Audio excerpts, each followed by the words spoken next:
네, 안녕하십니까. 유영선 목사입니다. 오늘 함께 나눌 말씀은 디모데전서 1장 12절에서 15절까지 말씀입니다. 어제 말씀에서 바울은 율법주의적 신앙생활을 하고 있는 그 에베소 교회를 향해서 율법은 우리의 실체를 폭로하는 역할을 할 뿐이지 그 자체가 결코 정답이 아님을 강조했습니다.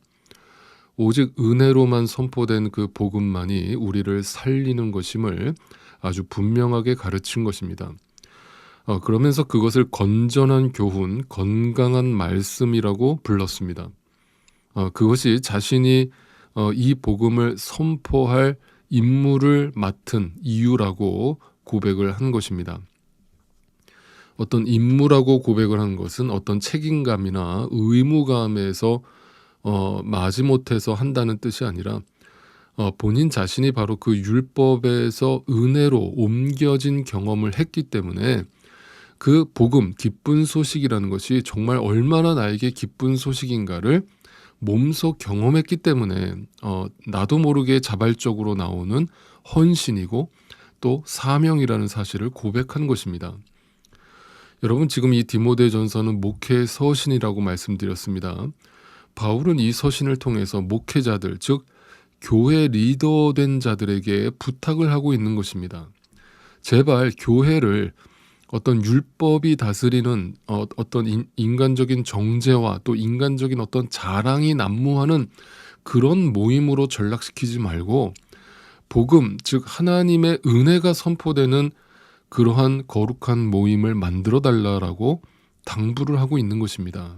그러면서 하나님의 교회된 바울 자신이 하나님 앞에서 어떤 은혜를 입었으며 그 율법이라고 하는 것은 자신의 실체를 어디까지 고발했는가를 성도들한테 아주 솔직하게 고백을 하고 있습니다. 그의 가식 없는 진솔한 고백과 그의 경험에서 나오는 그 감격과 감탄의 고백을 통해서 진짜 하나님이 원하시는 신앙생활이 무엇인가를 이 아침에 다시 한번 우리가 깊이 들여다볼 수 있게 되기를 바랍니다. 자, 12절부터 읽어보겠습니다.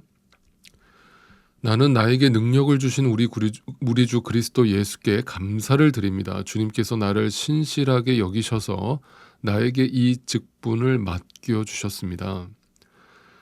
결국 바울의 고백 속에는 이 모든 일들이 그분의 능력, 그분의 섭리, 그분의 전적인 주권 속에서 이루어진 것임을 고백합니다. 자기 자신이 태어날 때부터 유대교인으로 태어났고 율법주의적인 종교 생활을 했었던 것인데 그것조차도 결국 하나님의 섭리였다라고 고백을 하는 것이죠. 그것을 통해서 자신이 그동안 진리로 여겼던 그 하나님의 말씀을 가지고 사람들을 판단하고 정죄하고 또 실제로 죽이면서 살아왔던 그 자신의 지난 과거의 삶도 결국 우연히 벌어진 사건이 아니라 어떤 자신의 인간적인 선택에 의해서 벌어진 사건들이 아니라 전적인 하나님의 섭리 가운데 계획 가운데 이루어진 사건임을 고백하게 되는 것입니다. 그것을 보게 된 것입니다. 그것이 은혜라고 말하고 있는 것이죠. 자, 여러분 분명히 기억하시면 좋겠습니다. 결국 자신의 죄를 보게 되는 것이 바로 선인 것입니다. 반대로 그 죄가 뭔지를 모르고 단지 어떤 행위적인 윤리 도덕적으로 깨끗하게 살면 그것이 선이고 내가 뭔가 남들 보기에 잘못된 행동이나 말을 했을 때 그것으로 인해서 내가 어떤 죄를 졌다면 그것이 죄라고 생각하는 눈에 보이는 것을 가지고 판단하는 바로 그 상태가 죄인 것입니다. 그래서 바울이 그 하나님의 능력으로 깨닫게 된 자신의 실체, 자신의 죄성을 이렇게 고백하죠. 13절입니다. 내가 전에는 회방자요, 박해자요, 폭행자였습니다. 여러분, 예수님이 사도 바울을 담메색 도상에서 만나 주셨을 때 예수님이 자기 자신을 바울한테 뭐라고 소개를 합니까? 네가 핍박하는 예수다 이렇게 얘기를 합니다. 여러분 사도 바울은 아시다시피 예수님을 직접 만난 적이 없죠. 예수님의 12 제자도 아니었죠.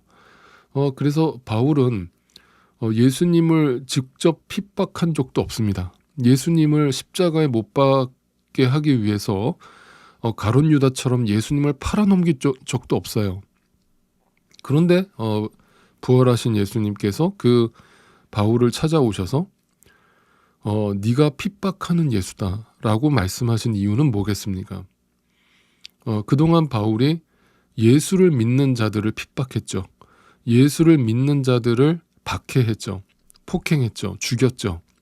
근데 그것이 곧 누구를 핍박한 거예요. 그것이 곧 예수를 핍박한 것이라는 예수님의 말씀인 거죠. 그러니까 사도 바울은 예수님을 직접 핍박한 적이 없지만 결국은 내가 예수를 부인하고 예수를 핍박하는 존재였다. 오늘도 마찬가지입니다. 여러분 우리는 2000년 전에 예수님을 폭행한 적도 없고 핍박한 적도 없죠. 그런데 오늘 우리가 그 진리를 거부하고 하나님의 말씀을 거부하고 살아온 나의 모든 지난 삶이 이 사도 바울의 고백과 같은 거예요. 내가 바로 그 예수를 회방하는 자였고 내가 그 예수를 박해하는 자였고 내가 그 예수를 폭행하는 자였던 거예요. 이것을 말씀을 통해서 깨닫게 된 것입니다. 그러니까 바울이 이것을 보게 되니까 내가 어떤 존재인지를 깨닫고 나서 그리고는 이렇게 말하죠. 그러한 행동은 내가 믿지 않을 때에 알지 못하고 한 것이다 라고 고백을 합니다. 여러분 바울은 어릴 적부터 유대인으로 자랐다고 했잖아요.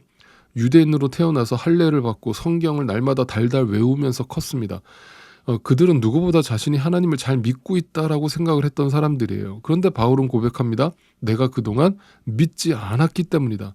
다시 말하면 그동안 내가 믿은 게 아니라 그냥 내가 믿고 싶어서 내 인간적인 노력과 열심을 다 부렸던 것에 불과한 것이지 나는 절대 내 안에 믿음이 없었던 것이다 라는 것을 고백한 거예요. 이게 바로 죄구나.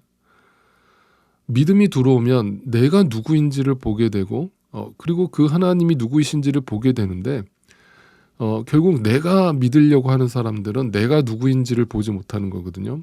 자기 자신한테 속는 거거든요. 그게 죄예요. 자신은 잘 믿고 있다라고 생각하는 거예요. 여전히 내 의지와 노력과 열심으로 뭔가를 이룰 수 있다라고 생각하는 거예요. 그런데 그런 내가 바로 예수를 핍박하는 자였다라는 사실을 보게 되는 겁니다. 이게 나구나를 보게 되는 거예요. 이게 내 안에서 오늘도 끊임없이 흘러나오는 나라고 하는 이 자아의 탐욕이구나, 탐심이구나 라는 것을 보게 되는 겁니다. 바로 그때 하나님의 은혜, 하나님의 자비가 나한테 베풀어져서 그것을 보게 된 겁니다. 나의 실체를 보게 된 거예요. 그래서 보게 된 나의 실체를 이렇게 고백하죠. 15절입니다. 그리스도 예수께서 죄인을 구원하시려고 세상에 오셨다고 하는 이 말씀은 믿음직하고 모든 사람이 받아들일 만한 말씀입니다. 나는 죄인의 우두머리입니다. 여러분, 바울이 어제 말씀드렸던 것처럼 이것이 바로 율법의 선기능이에요. 내가 누구인지를 알게 되는 것이 율법의 선기능입니다.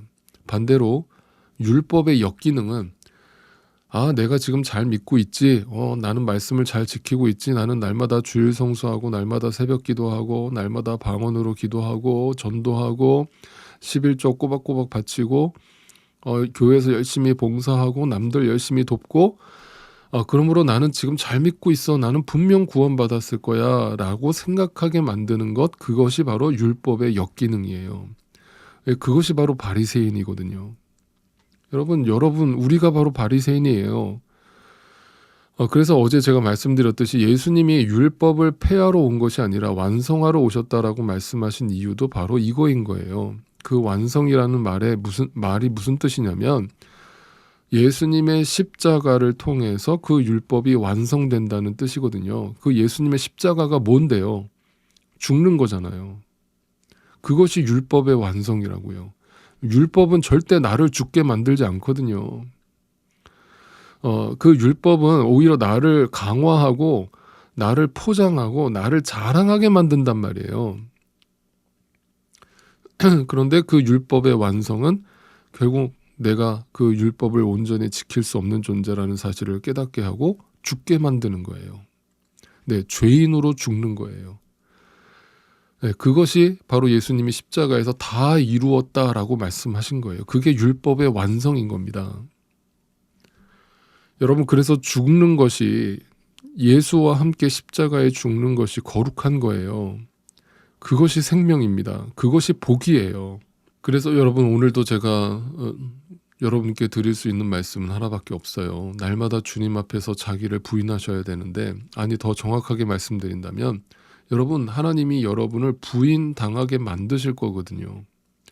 하나님이 여러분을 정말 택하셨다면 여러분을 그렇게 만들어 버리실 거예요. 하나님이.